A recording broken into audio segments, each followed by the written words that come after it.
Okay, good evening. We're back with 2 Kings chapter 6, the floating axe head. One day, the group of prophets came to Elisha and told him, "As you can see, this place where we meet with you is too small. Let's go to the Jordan River where there are plenty of logs. There we can build a new place for us to meet." "All right," he told them, "go ahead. Please come with us," someone suggested. "I will," he said. When they arrived at the Jordan, they began cutting down trees, but as one of them was chopping, his axe head fell into the river. "Oh, my lord," he cried, "it was a borrowed axe." "Where did it fall?" the man of God asked. When he showed him the place, Elisha cut a stick and threw it into the water. Then the axe head rose to the surface and floated. "Grab it," Elisha said to him, and the man reached out and grabbed it. Elisha traps the Arameans. When the king of Aram was at the war with Israel, he would confer with his officers and say, "We will mobilize our troops at such and such a place." But immediately Elisha, the man of God, would warn the king of Israel, "Do not go near that place, for Arameans are planning to mobilize their troops there." So the king of Israel would send word to the place indicated by the man of God, warning the people there to be on their guard. This happened several times. The king of Aram became very upset over this. He called in his officers and demanded, "Which one of you, is the traitor? Who has been informing the king of Israel of my plans?" "It's not us, my lord," one of the officers replied. "Elisha the prophet in Israel tells the king of Israel even the words you speak in the privacy of your bedroom." The king commanded, "Go and find out where Elisha is, and we will send troops to seize him." And the report came back, "Elisha is at Dothan." So one night the king of Aram sent a great army with many chariots and horses to surround the city. Then the servant of the man of God got up early the next morning and went outside. There were troops, horses, and chariots everywhere. "Oh, my lord, what will we do now?" he cried out to Elisha. "Don't be afraid," Elisha told him, "for there are more on our side than on theirs." Then Elisha prayed, "O Lord, open his eyes and let him see." The Lord opened his servant's eyes, and then he looked up. He saw the hillside around Elisha was filled with horses and chariots of fire. As the Aramean army advanced toward them, Elisha prayed, "O Lord, make them blind." And the Lord did as Elisha asked. Then Elisha went on and told them, "You have come the wrong way. This isn't the right city. Follow me, and I will take you to the man you are looking for." And he led them to Samaria. As soon as they entered Samaria, Elisha prayed, "O Lord, now open their eyes and let them see." And the Lord did, and they discovered that they were in Samaria. When the king of Israel saw them, he shouted to Elisha, "My father, should I kill them?" "Of course not," Elisha told them. "Do we kill prisoners of war, give them food and drink, and send them home again to their master?" So the king made a great feast for them, and they sent them home to their king. After that, the Aramean raiders stayed away from the land of Israel. Ben-Hadad besieges Samaria. Sometime later, however, King Ben-Hadad of Aram mobilized his entire army and besieged Samaria. As a result, there was a great famine in the city. After a while, even a donkey's head sold for 2 pounds of silver, and a cup of dove's dung cost about 2 ounces of silver. One day, as the king of Israel was walking along the wall of the city, a woman called to him, "Please help me, my lord, the king."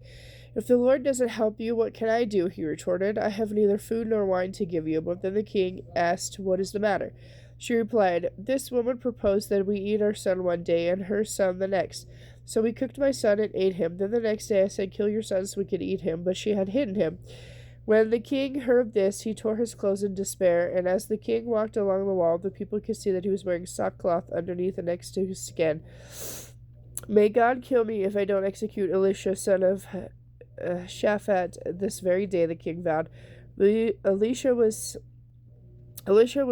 sitting in the house at the meeting with the leaders of Israel when the king sent a messenger to summon him. But before the messenger arrived, Elisha said to the leaders, "A murderer has sent a man to kill me. When he arrives, shut the door and keep him out. His master will soon follow him." When Elisha was still saying this, the messenger arrived, and the king said, "It is the Lord who has brought this trouble on us. Why should I wait any longer for the Lord?"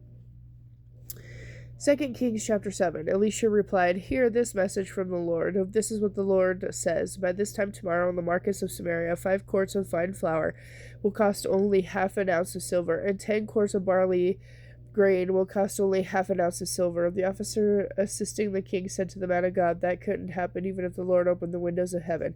But Elisha replied, "You will see it happen, but you won't be able to eat any of it."